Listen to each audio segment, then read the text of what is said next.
all steel and aluminium exports to the US. But for Ireland today, it got worse. Much, much worse in the Oval Office, with Donald Trump accusing the country of taking advantage of America.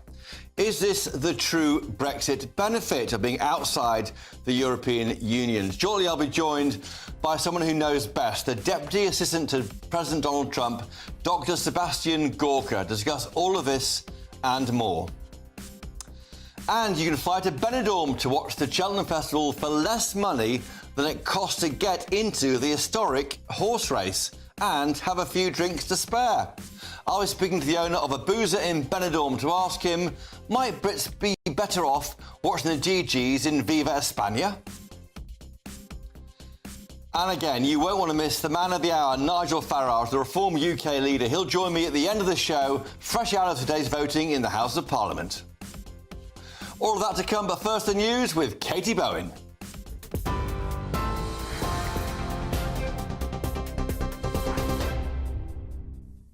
Christopher, thank you and good evening. It's 1 minute past 7. These are your latest headlines from the GB newsroom.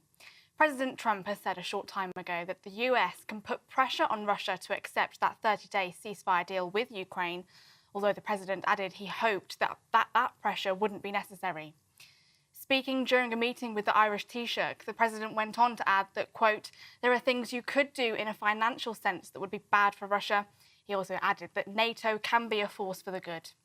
The president's latest comments come as Defence Secretary John Healey has met with counterparts from France, Germany, Poland and Italy in Paris today for more talks on Ukraine. President Zelensky hailed what he called constructive talks and says he wants to use a potential 30-day ceasefire as a chance to draft a permanent peace plan which could include security guarantees. Sir Keir Starmer hailed those proposals as a remarkable breakthrough. Here's what Defence Secretary John Healey had to say a short while ago. And I say to President Putin, over to you now. You said you want to talk, prove it. Accept the ceasefire, start negotiations and end the war. And make no mistake, the pressure is now on Putin. Another breaking update on Russia tonight. The Foreign Office has summoned the Russian ambassador to the UK, Andrei Kelin, following what they call an increasingly aggressive and coordinated campaign of harassment against British diplomats.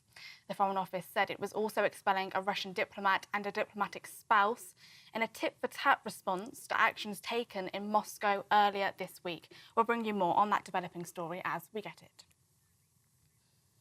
The European Union was set up to take advantage of the US. That's what President Trump said as he was discussing his decision to impose tariffs on steel and aluminium imports. President Trump went on to say, also during that meeting with the Taoiseach, that he will respond to the European Union's counter-tariffs, adding that there will be very little flexibility on tariffs when they come in. Sir Keir Starmer has said that the UK will keep all options on the table to respond, and the Business Secretary described President Trump's decision to impose the global tariffs as disappointing. The UK steel industry has also warned that the tariffs couldn't come at a worse time. Canada and the European Union have announced those retaliatory tariffs. Here's what... The European Union treats us very badly. They have for years. And as you know, we're going to be doing reciprocal tariffs. So whatever they charge us, we're charging them. And so I don't know why people get upset about that, because there's nothing more fair than that. There are some cases where they're a little beyond reciprocal because, you know, we've been abused for a long time as a country. We have been abused really for a long time, and we will be abused no longer. Those are the latest GB News headlines. Now let's go back to Christopher. For the very latest GB News direct to your smartphone, sign up to News Alerts by scanning the QR code or go to gbnews.com/alerts.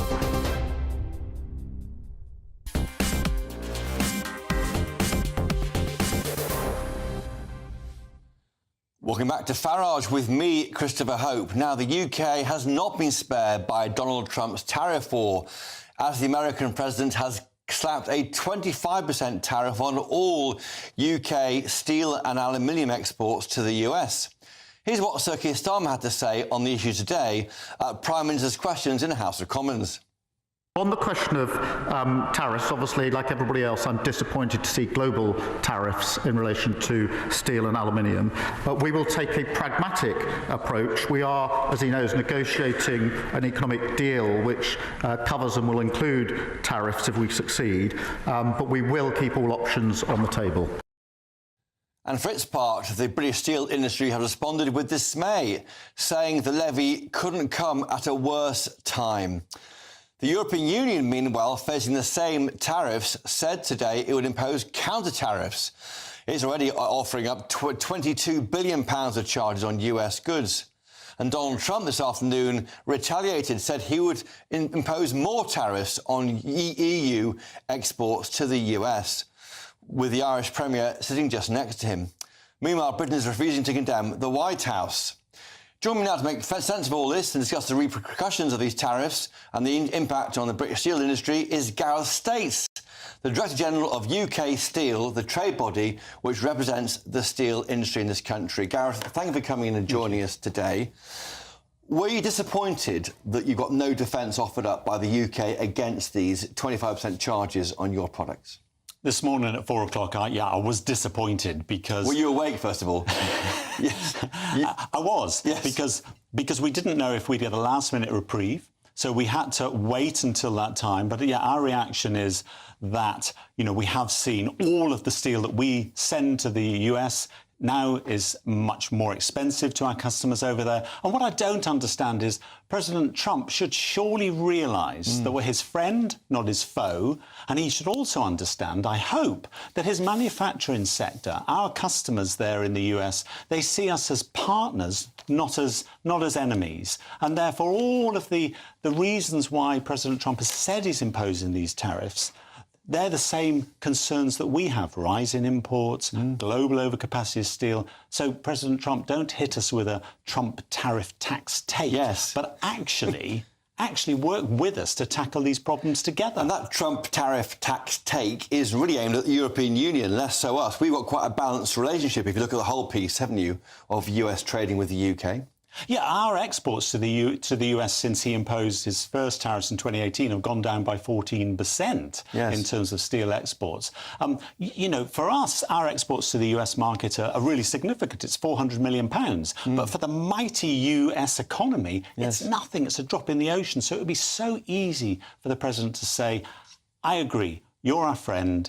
What you sell us is you know, products, steel products that we really need. So go on, here's a full exemption. Do you feel you had the backing of the UK government? They said they were engaging in talks with the US, that they would have a cool head.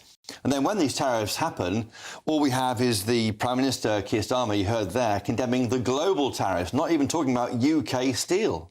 Yeah, I know that government ministers and government officials have been talking night and day to the US administration to get... Do you know that? Because I can't see that. But are you aware of actual talks happening? Yeah, absolutely. Okay. Absolutely. And I know also that President Trump has said no exemptions for anyone. So it's a difficult situation. So we do want to see those talks continue. We do want the Prime Minister and ministers to continue to push for that exemption, you know, whilst they're developing what President Trump talked about as a wider trade deal. But actually, and I'm sure you were going to come to this anyway, but actually, you know, the real impact as well as the direct tariffs is all that steel that would have gone to the US this morning doesn't want to go to the US because it's 25% more expensive. I mean, global steel. Where's it going to go? It's going to come to open markets like the UK and Europe.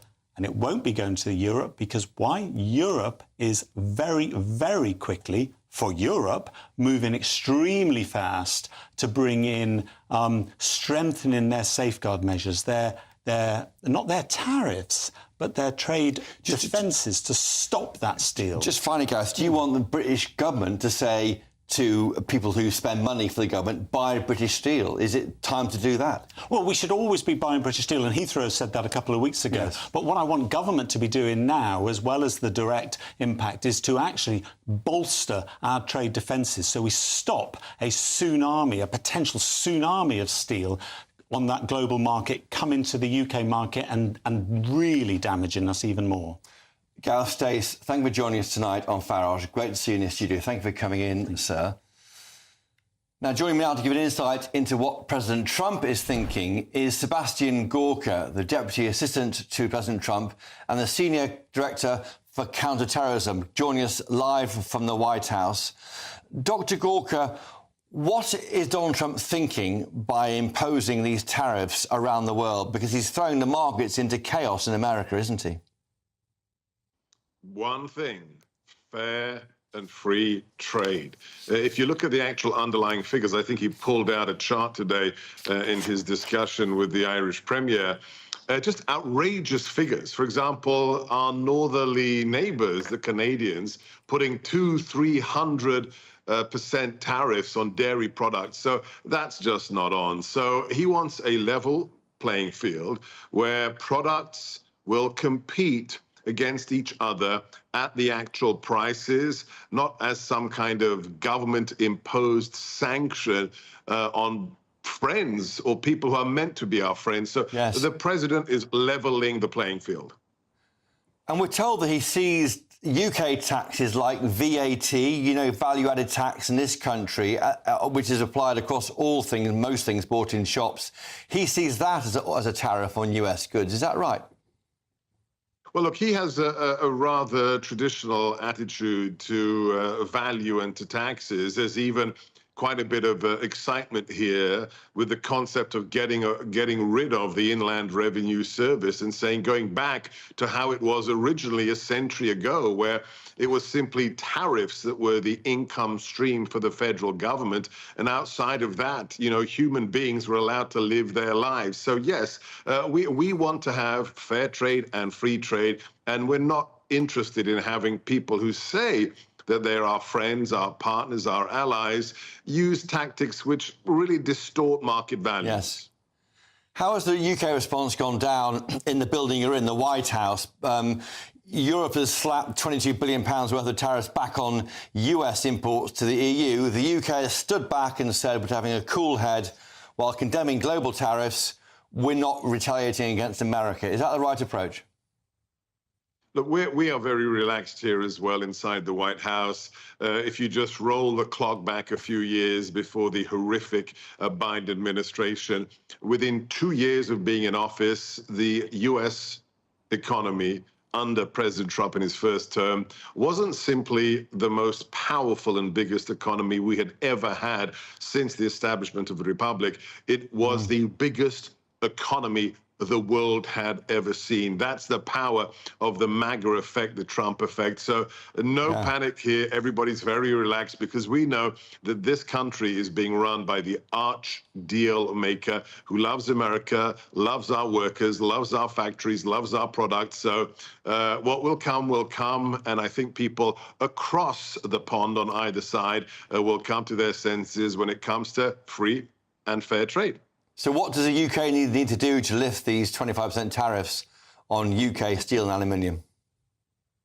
Oh, as an employee of the federal government working in the White House, I am not going to give advice to 10 Downing Street. Sorry, that's a little bit outside of my remit. Were you in the Oval today, the Oval Office, to watch that meeting with the Irish Premier, Michael Martin?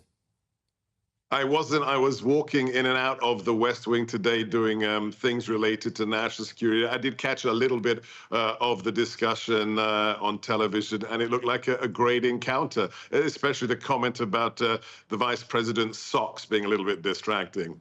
There was the remarks on the socks, but also I thought the meat of it was to say that, you know, why are US companies headquartering themselves in Ireland, and he almost said we may have to drain your country of US companies to Mr. Martin. Look, we want US companies to function in a way that is good for America. I don't think that's controversial. The president wants Americans to be working for American companies in America. It would be weird if he said something else. You know, the Irish can have Irish companies. The Americans can have theirs. Shouldn't that be the way of the world? I think that's the message of Brexit, isn't it? Yeah, he seemed quite keen on, well, not he didn't like the EU much. He was quite critical again of the EU on planning issues over a hotel he's got, and that he was moving towards. Perhaps that leaves the UK well placed in terms of outside the European Union. As a child of those who escaped communism in Central Europe, I would tend to agree with those who wish to push back on centralization, on socialization. One of the things people miss about this administration is we're about sovereignty. We want every nation to have a representative government and to exercise sovereignty. I think America First and Brexit are therefore kissing cousins in that respect. OK, and there's some good news on the issue of the hoped-for ceasefire with Ukraine agreeing the terms imposed on them by America. What kind of pressure will he be putting on Russia? He suggested he'll be ramping up the heat on Moscow. Well, I think the president was very clear with regards to the economic tools, the trade tools that are open to him as the president of the largest economy in the world. Hopefully it won't come to that. Hopefully we will see both sides to this absolute tragic conflict decide that it is time to stop the bloodshed. So he has a massive toolbox, including a panoply of tools. Hopefully they won't have to be deployed, because whether it's the children of Russia or the children of Ukraine, we've got to stop the meat grinder.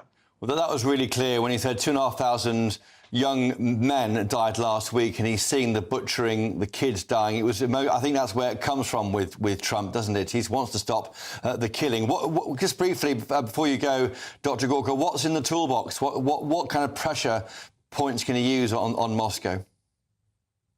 It would be irresponsible of me to talk about the things the president could do, but I will just say he made comments with regards to the energy sector. I think he knows exactly what he's talking about. Remember, he's been one of the most successful businessmen in the private sector for more than half a century. So the tools are many, and they are multifarious. And just finally, if he gets there, if he can get to ceasefire and maybe a peace deal in Ukraine, should he get the Nobel Peace Prize? It's being talked about in some parts of social media. By rights, of course, he should. However, if you look at who the Nobel Committee have been handing out the prize to, like toffees of recent years, they haven't done a great credit to the value of that brand. So if they wish to recover the renommee of the Nobel Peace Prize, perhaps that is one of the quickest ways to do it. OK. Dr. Gorka, thank you for joining us live from the White House. We really appreciate it. Thank you for could join us tonight on Farage on GB News. That's Sebastian Gorka there, the Deputy Assistant to President Trump and the Senior Director for Counterterrorism at the White House. Now, Defence Secretary John Healey has given a press conference with his European counterparts in France as they push for that peacekeeping plan in Ukraine.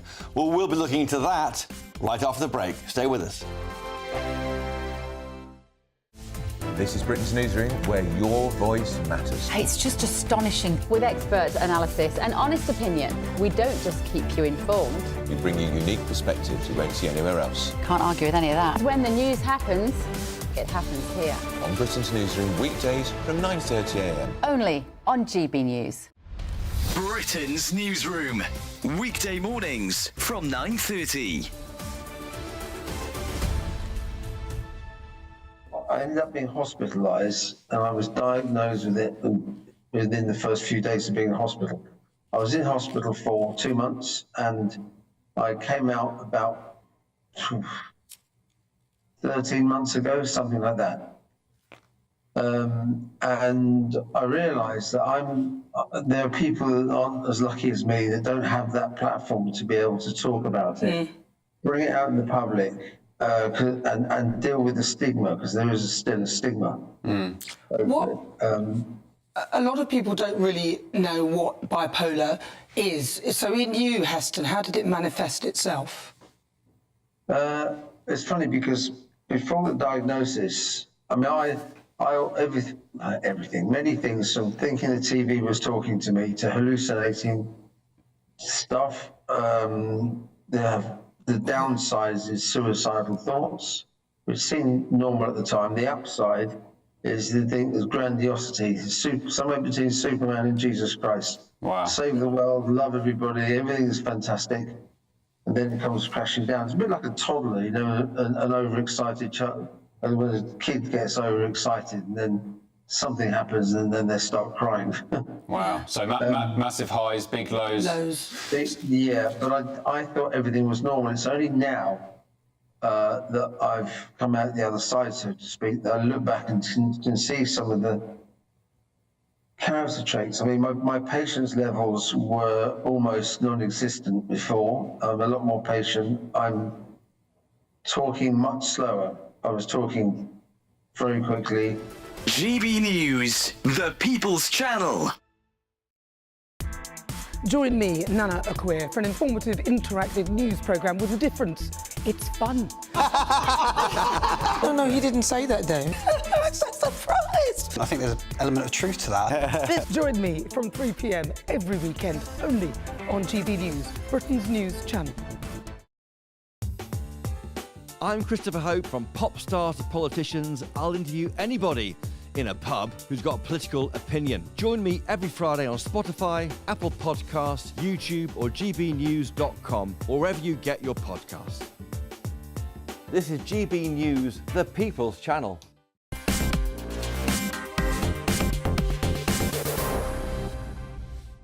Welcome back to Farage with me, Christopher Hope. Now, Defence Secretary John Healey has travelled to Paris to pledge to deepen the level of defence cooperation between the UK and our European allies. This comes after Ukraine agreed to a US proposal for a 30-day ceasefire with Russia after high-level talks in Saudi Arabia. However, just 15 countries, instead of the original 20 as billed barely 10 days ago, are now involved in a coalition of the willing peacekeeping force in Ukraine, with Italy reported to be getting cold feet. Joining me in the studio here at GB News is Brooks Newmark, the former Conservative MP and founder of the charity Angels for Ukraine, which helps thousands of displaced Ukrainians hit by the war. And of course, my brilliant panel here again, Lloyd Russell-Moyle, the former Labour MP, and Kwasi Kwarteng, the former Chancellor of Exchequer and former Tory MP. Thank you both. Brooks Newmark, to you first. How has the prospect of peace after 3 years gone down in Kyiv and elsewhere? Well, I think, one of the things Trump has never understood is that the Ukrainians want peace. I mean, they're the ones who are at the sharp end of this. They're the ones who have been hit almost every single day for 3 years now. Yeah. So they definitely want peace, and Zelensky wants peace. But the key is you can't have a peace deal without security. And that's where the difference is. And I don't think the White House or Donald Trump has understood that if they want to deal with the Ukrainians, they just can't ask the Ukrainians to capitulate. Yeah. And I think the perception in Ukraine is the White House is asking them to sort of surrender and capitulate and give Putin exactly what he wants. You know, to date, Trump has been tough on Zelensky, he's been tough on Ukraine, but he hasn't been tough on Putin. So people don't believe he's dealing with this with an even hand. The odd thing about it is it looks like the European countries with Ukraine are negotiating with their biggest ally, America, not even talking to Putin. That's the kind of issue that hasn't even been raised yet. And this week, surely, is all about pressure increasingly brought to bear on Moscow. Yeah, I mean, I think, if I'm trying to look at this in a positive way, for a start, Russia's never agreed to any peace deal it's ever signed, ever.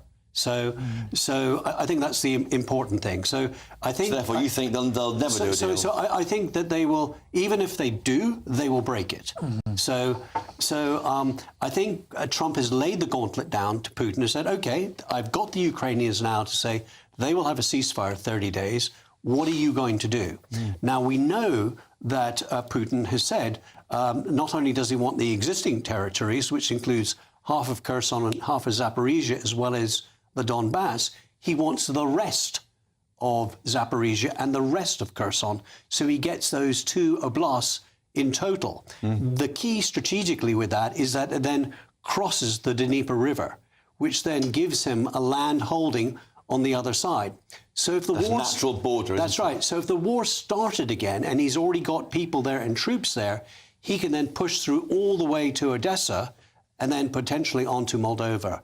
And I think that's the big worry about a peace deal that effectively delivers not just what he has now, but more territory. And what he has now, he has control over the rare earths. Is that right, that Trump is coveting? Well, he's got hold of some of them. I'm not sure I'm not sure that really the deal that Trump has at the moment has as much teeth. I think the optics look good, maybe for his electorate, but I think there's a little bit of teeth lacking in the deal that I think he's negotiated. Do you think we're looking at on screen now the talks in Saudi Arabia this week with the US Secretary of State, and also I think there with representatives there of Zelensky? Can Zelensky survive this? Do you think he has his if he gets past into a ceasefire peace deal, will he stand down? Look, I mean, I think Zelensky has shown true leadership throughout this. Number one, he didn't run when he was offered a chance to get out of the country. Number two, he has offered to stand down. He said, if this gets a deal done, I'm happy to stand down if this brings peace, if I get the security for my country. But the reality is, and as we've seen recently when there was a vote in the Ukrainian parliament, everybody stands behind him. There's nobody. Yeah, there are one or two people who would like that position, but on the whole, he's got the vast majority of people in parliament behind him, and he has the vast majority of people in his own country behind him. You've got huge respect in this country, I think, also. Yeah, I think the one great thing about the United Kingdom, compared to almost any other country in the world, is there is unanimity across all parties supporting Ukraine. And I think, and I was discussing earlier with one of your guests there, who is from a different party than me, I think it's important that when we see a Labour leader doing a good job, we should say yes. And I think Keir Starmer, when it has come to dealing with Ukraine, has been spot on. I have no criticism of him, and he's always done the right thing. And I also think when he was in the White House, he handled himself brilliantly. Yes, in a difficult situation. In a very difficult situation, with a very tricky character. Yeah. And by the way, and I know we're not discussing this, but, with the steel tariffs, he's left things open by not necessarily joining what the rest of the EU has done, in hopes that maybe he can sort of negotiate his own special deal when it comes to the steel sector. Which is risky because it is. But look, one of the benefits of Brexit is that we can negotiate our own deals on our own terms. Fleet of foot. Have you met Zelensky yourself? No, I haven't. All the work you're doing there with Angels for Ukraine. I mean, look, I don't. I spend my time in the field, not kowtowing in. But the work you're doing out there, So over in the first year, I moved over 35,000 women and children from the Kharkiv region, the east, all those frontline villages, to the west, to Lviv. I'm going back there because my charity now wants to focus on PTSD training for adults, because all the children have suffered enormously in the past 3 years. So we're trying to ensure that every school in the country has an adult trained in PTSD who can support the children. Whether there's a peace deal or not, the children are going to need some form of support. Brooks, you might. Well, 3 cheers to that, and good luck with all your charity work. And joining me in the studio, still here, Lloyd Russell-Moyle, the former Labour MP, and Kwasi Kwarteng, the former Chancellor of the Exchequer and Tory MP, of course. Lloyd Russell-Moyle, to you first. Do you agree with Brooks' analysis, though? I broadly think that it's true. Russia, of course, signed the original agreement with Britain, France and America that said we would secure Ukraine's territorial integrity if they gave up nuclear weapons. And, of course, Russia invading triggers that treaty in its own right. Nothing to do with NATO. That's right. Just triggers it to say that we have to come to the defence of Ukraine. As does America. As does America and does France, who were the nuclear powers that signed that deal. And so I do think that it's true. And we look at time and time again how Russia has broken their agreements. The problem, I think, that our government will have is when the metal starts to hit and you start to talk about having to send troops, you start to talk about having to engage, and if the countries start flaking off, like Italy, like Hungary in the European Union, etc., who we know are already a bit more friendly to Russia and Putin, that is when it will get difficult. And I think the British people will need to see real leadership, and possibly we'll start to question if we don't see a positive plan to how we get out of this mess. And have explained why we're going in. Exactly. Kwasi Kwarteng, just while I've got you, yes, on Russia, but also on the tariffs. If you were Chancellor of the Exchequer, would you do what you're seeing today from Sir Keir Starmer, saying we're going to stand back, cool heads, we won't pile in with the challenges? Look, I think in all of these things you've got to be very even-handed and cool-headed, and I think is it a lot of the right approach? Yeah, I mean, what can he do? He can't suddenly slap 25% tariffs on US steel, and at the same time, Trump has been saber-rattling quite vigorously, and we don't really know what the proposal is. I mean, he's been flailing around. Looks to me that he's been slightly equivocal on the Canadian tariffs. The market in America, the stock market, has cratered, and there's a lot of nervousness around his policies. And we just have to wait and see, to what extent he pushes them through. I mean, he's clearly going to say that, he's never going to back down. But I think on the edges, there are negotiations, potential negotiations, that can take place. And just on defence, do you think that we're about to see, as Lloyd Russell-Moyle was saying, a conversation about our defence? I mean, I heard someone tell me the other day that if you take out the nuclear deterrent, we spend about 1.5% of GDP on defence, about the same as Portugal. So if you remove the nuclear subs, we don't spend a lot on troops. Well, we don't. Look, I think the broad point, I mean, Trump is very erratic. I happen to think he was right about NATO. I think we were essentially living off the bounty and the goodwill of the US. And as a consequence of that, Western governments in Europe spend a lot of money on the welfare state, essentially. And he's saying, look, this is stuff on your continent, and you've got to contribute more to defence. And I think that seems reasonable. He saw the end of the peace dividend before we did. Yeah, and I think he's, for his taxpayers and his voters, I think it's a legitimate thing for him to say, Europe, you guys have to spend more. We've spent so much on a nuclear deterrent that isn't independent of America, that basically is bound up in America, that we can't use without American approval. So that is the problem. And so we've wasted all that money. If America doesn't come on board with this, it is unusable. No, but that's not. He's not said that. Okay. Actually, what we need is a proper European deterrent. Lord Russell-Moyle, thank you. Quite a good time. I've got to go to a break. And Brooks Mark, thank you for joining us, and best of luck in Ukraine. And great to see you in the studio. Now, Brits are flocking 1,330 miles to Benidorm in Spain to watch the Cheltenham Festival in Gloucestershire. Why on earth this is happening? Find out right after the break. Can't wait to get in that sea. Lovely and warm. Just like the feeling of having great travel insurance. All Clear Travel Insurance sponsors GB News Travel Destinations Forecast. Evening. Welcome to your latest weather update from the Met Office here on GB News. Temperatures are falling once more out there this evening. It's going to be another pretty chilly feeling day tomorrow. A few more wintry showers here and there, but also many places dry and bright thanks to this area of high pressure that's slowly edging in. But around that high pressure, the winds are coming down from the north, feeding in more showers across northeast England and down across the Pennines in particular. Some snow on the hills, more likely. All Clear Travel Insurance sponsors GB News Travel Destinations Forecast.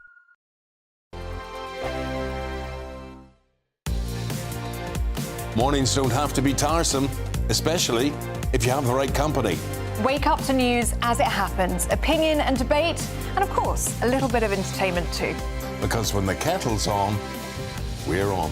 That's Breakfast on GB News, a show worth waking up for. Every morning from 6 a.m. Only on the People's Channel, Britain's news channel. We'll spread the news, you spread the word. GB News Breakfast, every day from 6 a.m. Why do you want to do this, my friend? I want to raise awareness about what disabled people can do and try and change some perceptions on what is possible. So, Craig, what happened to you when you were 18 years old? Because your life changed forever, didn't it, in Afghanistan? It did, yeah. I was on routine foot patrol, and several feet in front of me was a Commando IED. They triggered it, and, triple amputee. Both legs and only the one hand. And how did those injuries change your life, Craig? In the worst way possible. Everything I loved was taken away from me. Windsurfing taken away, guitar taken away. Couldn't even hug my parents or speak in the first initial few weeks. So it was a complete flip upside down.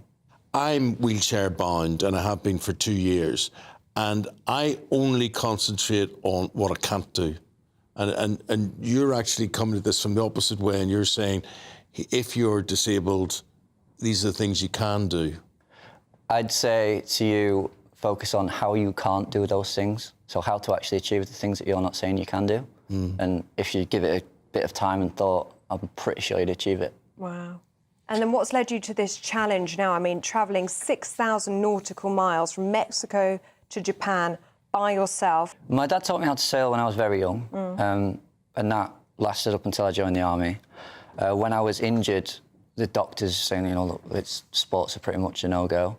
My dad refused to take that as a thing. He gave me the details to the Paralympic sailing coach, and then I was in the Paralympic team for a little while. I didn't go to any games, but that reintroduced me to sailing and what was possible in the sailing world.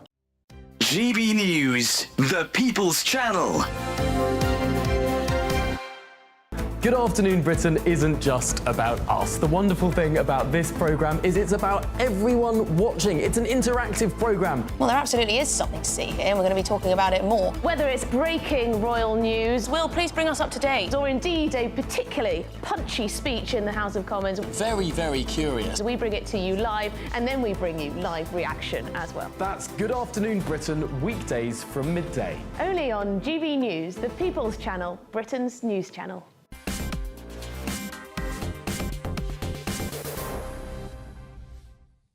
Now, moving on to more domestic matters, at least 9 local authorities have voted to divest their pension funds from British defence companies. Labour councils have reportedly scrapped investments in defence firms in efforts to woo pro-Palestinian voters. The move comes as Labour is facing a backlash from voters over its support for Israel during the war in Gaza ahead of the local elections on May the 1st. Back to my panel. Lloyd Russell-Moyle, what do you think of this? These Labour councils divest themselves of defence companies to curry favour with Palestinian groups. Well, I think it must worry lots of councils that that companies in their area might be complicit in genocide. And we know that... That's a big thing to say. For making the armaments... No, the ICJ has been very clear that there's a plausible case for genocide here. The ICC has introduced arrest warrants against both Hamas and Israel. Now, of course, there's a total arms embargo against Hamas, quite rightly, so there's no danger of it going that side, and it would be an absolute disgrace if it was. But I'm afraid the Israeli government, have they been doing things in the West Bank, which we know is war crimes and is illegal, deadly illegal, what they're doing in West Bank, and what they're now doing in Gaza is plausible genocide. And so if you were... and genocide, of course, means that everyone has a duty to act, even public authorities, and if you don't act and you know it's happening, you can be personally held liable. So I do understand why people say we don't want to be complicit in something that is an absolute awful terror. So look, I mean, this is just pure woke virtue signalling. Because actually everyone could see, everyone can see that the defence sector, if you look at people investing in Britain, defence companies are some of the best companies that we have. And for Labour councils to say we're not going to put pensions in those successful companies because we want to virtue signal about Palestine or whatever it is, and I'm not, downplaying the situation in Gaza. I am saying that they have a duty of care to people who have local authority pensions to make the best investments. And actually, it happens. He's right. Trustees have to get the maximum return for and they're just using political vote. And actually, at the beginning of your story, forgive me, have a liability because they've been plausible, they've been active in genocide. Then, of course, what happens is those shares could be completely wiped out of the face of it. What would be better is to persuade those companies to sell arms to decent allies who we know are reliable actors, European allies, for example, and therefore then they should be invested in. This is what talk. You said at the beginning, or someone said at the beginning of the clip, it's about the Labour voting base. We all know that there are these independent Gaza MPs. Of course it is. And he can bang on about, genocide and all the rest of it. I'm not denigrating that. But what I am saying that this is very political. They've got a threat on their left. They've got a lot of very enraged Muslim voters about Gaza, rightly or wrongly. They're very enraged about that. And this is merely a sop to those voters to appeal to them. And I'm afraid the people who are losing out are the pensioners whose pensions they're looking after. Put that point to Lloyd Russell-Moyle. Would you rather that pensioners in this country are worse off because of this policy? Is that the best thing, or do you think that the UK government is pursuing its national policy over Gaza and Israel and doing their bit there? Why should pensioners in this country suffer? From the local authorities? The UK government did put a restriction on certain arms to Israel because they were deeply worried about this as well. So it's been dealt with by them. It's been dealt with those are risks that if you're investing, you think, well, goodness, there are embargoes being put on these companies to sell to some of their big suppliers or to their big consumers. So therefore, we might want to diversify our pension funds to make sure that we are in areas that aren't reliant on war. Yeah, and every pension fund will make a decision. Now, I actually approve of what Rachel Reeves is trying to do, where we pool those pension funds and we invest in Britain and we invest in developments in Britain. Can you invest that in would Britain? be much better than rather than relying on arms if you're not companies investing in some of our most successful companies. It's well known around the world that the British defence sector is one of the 3 or 4 best sectors globally. They are selling and what you're saying, reliable partners, because of your left-wing Marxist inclinations, is to say we can't invest in this because it's not politically correct. That's effectively what you're saying. No, I'm saying that if companies are not following international law and there is a worry that they might be liable because of very serious crimes, you might want to hold off on investing in those areas. Actually, if we look at the shares of those defence companies, they're actually doing very well because everyone can see that we have to put investment. Exactly. Okay. And the councils are saying, we're not going to invest in that because it's politically correct. That's enough share advice from this programme.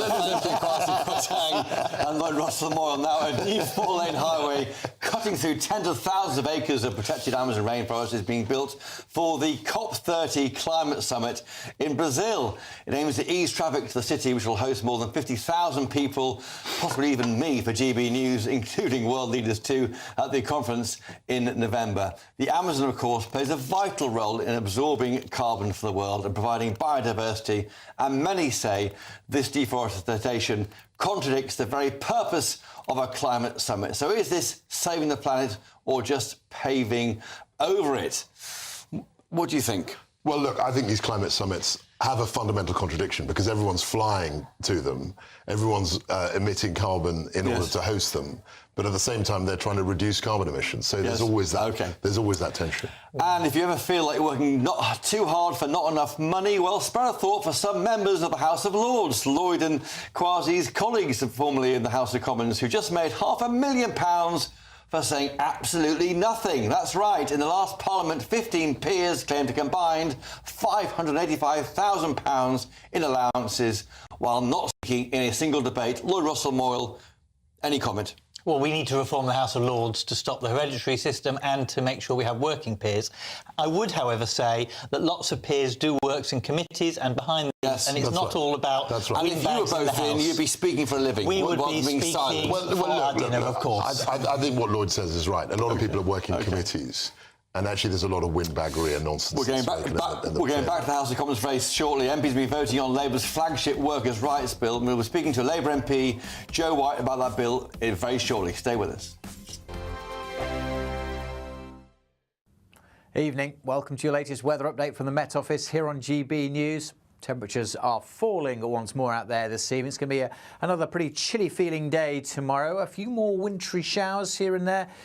But also many places dry and bright thanks to this area of high pressure that's slowly edging in. But around that high pressure, the winds are coming down from the north, feeding in more showers across northeast England and down across the Pennines in particular. Some snow on the hills, more likely rain or hail at lower levels. And many southern and western areas staying dry. Where we've got clear skies, there'll be fairly widespread frost over southwest Scotland. The cloud helping to keep temperatures up a little bit for much of England and Wales, but still some frost likely in the countryside.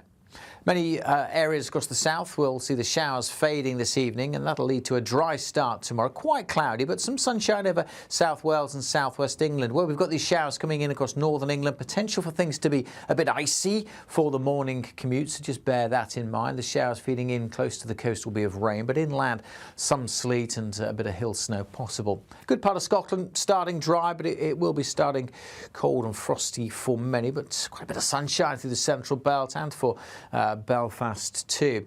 We'll see some sunny spells for England and Wales, but generally the cloud increasing as we see more showers drifting south through the day, developing inland over northern England, the Midlands, even southern counties of England. Again, chiefly of rain, but some sleet and hail certainly possible, even at lower levels. feeling cold, 6 to 7 Celsius. Add on that breeze on the east coast, feels even colder. Elsewhere, maybe 9 or 10. Friday is a similar day, so we start with frost where we've had the clear skies. Could again be quite icy in the morning as we see these showers then developing through the day. Again, chiefly of rain, but some sleet and hail is possible in places. Becoming largely dry though through the weekend with some sunny spells, but always staying on the chilly side. Bye for now. In the GB newsroom, we bring you the news as it happens. With our team of dedicated journalists across the UK, we're ready to keep you up to date with what's happening every half an hour, every single day. Bulletins here on GB News, the People's Channel, Britain's news channel. If you want your news to be straight talking, this is a nightmare for the Conservatives again. Down to earth. It's not just Nottingham where this is happening, is it? And most importantly, honest. Hard-working, middle-class taxpayers, they'll get their book thrown at them. Then catch me, Martin Daubney, Monday to Friday, 3 till 6 p.m. on GB News, Britain's news channel. We're proud to be GB News, the People's Channel, and as you know, we always love to hear your views. Now, there's a new way of getting in touch with us at gbnews.com/yoursay. By commenting, you can be part of a live conversation and join our GB News community. You can even talk to me, Bev Turner, or any of the members of the GB News family.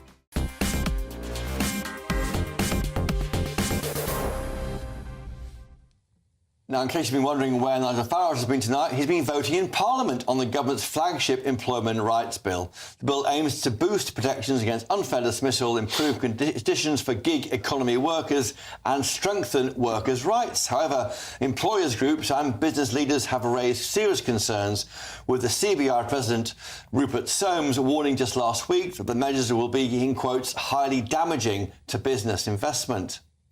Joining me now to discuss the votes tonight is Labour MP for Bassett Law, Joe White. Now, Joe White, you're also the convener of the Red Wall group of Labour MPs. Earlier today, you wrote to Nigel Farage, of course, didn't you, the Reform UK leader. What was your letter about?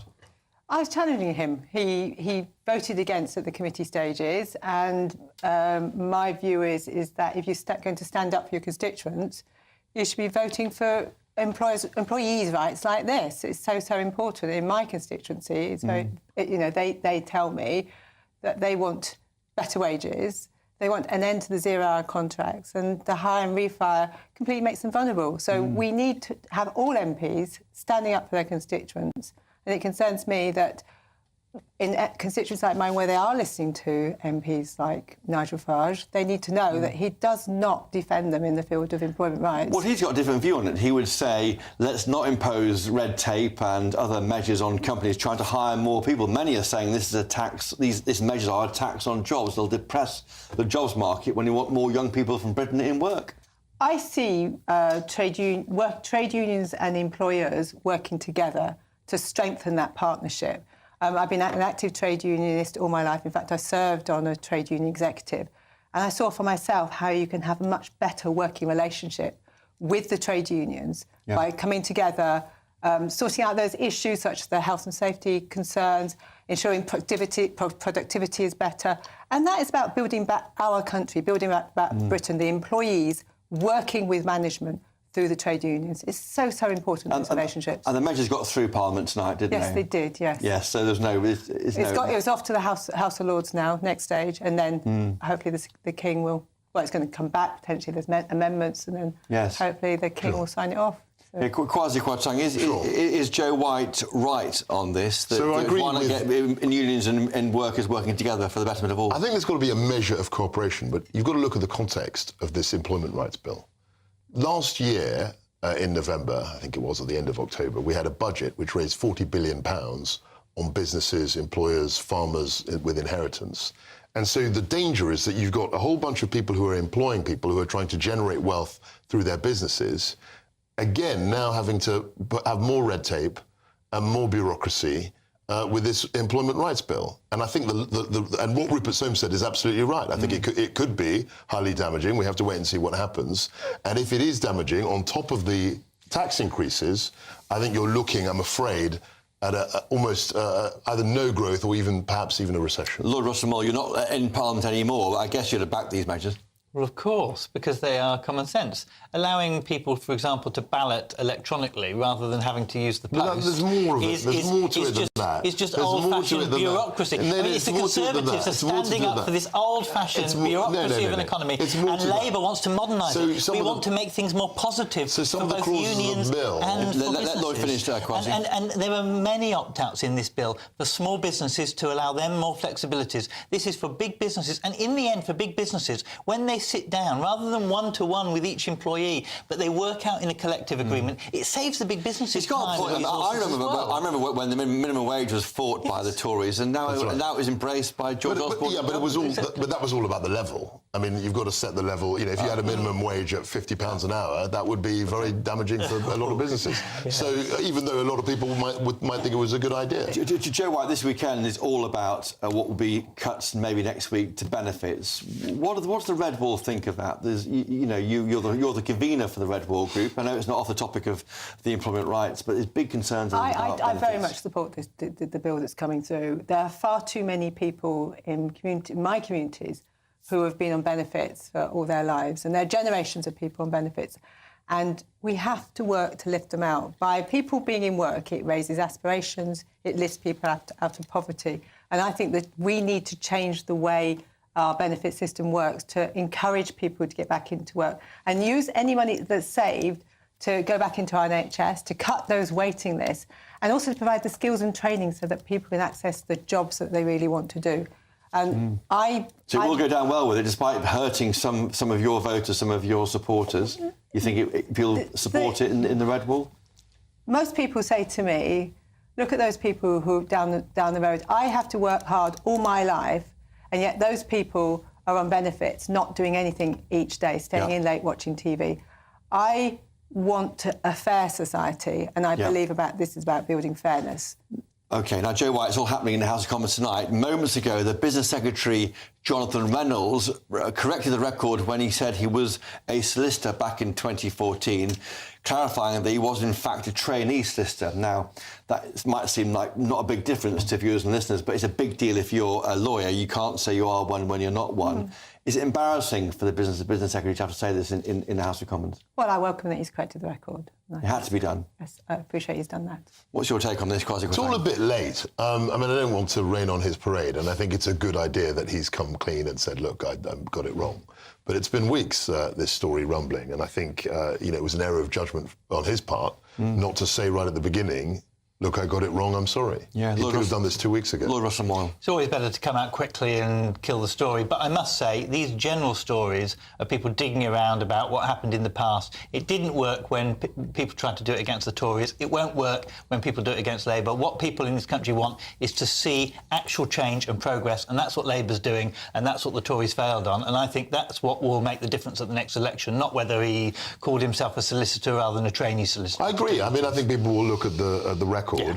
And you're clearly making a bid to try and get back into the House as a Labour MP. Very good, and very loyal. But I think they'll look at the government in the round, and I agree with Lloyd that what he said 10 years ago won't necessarily be that important. But yes, an issue here with CVs and pre-MP CVs with Rachel Reeves too, and I have to restate LinkedIn posts. Yeah, well, we should always check what we have in the public record, and I hope other MPs are quickly looking through their LinkedIn right now. So my issue with... I think Rachel, in a way, was more serious because she said things about her length of the Bank time. of England, it wasn't 10 years, it was 5.5. And it wasn't just one thing. It was at the bank and also her role at HBOS. There were clouds around that. Yeah. I think with Jonathan Reynolds, I think he should have come clean whenever the story broke. And just back to you finally, Joe White, your take on Sir Keir Starmer? He's had a good couple of weeks, hasn't he, on the world stage? Yes. And he's made tough choices on aid. He has. He's actually taking the lead in many of the negotiations that we need to have and to ensure that we can... I think world peace depends on him right now, and I'm very proud. And he's managing Donald Trump in a confident way. Look, I have to say that he's had a good week. I mean, you've got to be fair-minded. Okay. I think he's had a reasonable 2 weeks after disastrous 6 months. Lloyd Russell Moyle, Lloyd Russell Moyle, Kwasi Kwarteng and Joe White coming over from Parliament to see us. Thank you so much for joining us. Coming up next, State of the Nation with Matt Goodwin, but first the weather with Alex Deakin.